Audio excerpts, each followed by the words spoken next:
ఆంధ్రప్రదేశ్ తెలంగాణ రాష్ట్రాల్లో ఓవైపు ఎండలు మరోవైపు వర్షాలు దంచుకొడుతున్నాయి.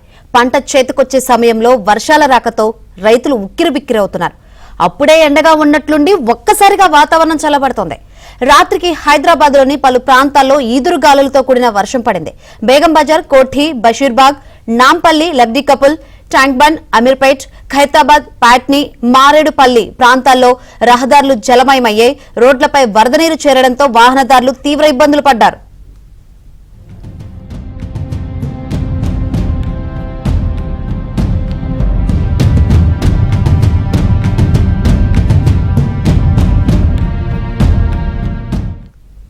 తెలుగు రాష్ట్రాల్లోని పలు జిల్లాల్లో కురిసిన వర్షానికి పంటలు దెబ్బతిన్నాయి. వడగండ్ల వాన కారణంగా వరి, మొక్కజొన్న, మామిడి పంటలకు నష్టం వాటిల్లింది. దీంతో ప్రభుత్వమే తమను ఆదుకోవాలని రైతులు కోరుతున్నారు. అయితే వాతావరణ శాఖ అధికారులు తెలుగు రాష్ట్రాల్లోని వెదర్ పై అప్డేట్ ఇచ్చారు. వచ్చే 3 రోజులు తెలుగు రాష్ట్రాల్లో మళ్లీ వర్షాలు దంచుకొడతాయని వెల్లడించారు. కొన్ని ప్రాంతాల్లో తేలికపాటి వానలు పడగా మరికొన్ని ప్రాంతాల్లో ఈదురుగాలులతో కూడిన వర్షాలు పడనున్నాయని వాతావరణ శాఖ అధికారులు పేర్కొన్నారు. దీంతో ప్రజలు అప్రమత్తంగా ఉండాలని అధికారులు సూచించారు.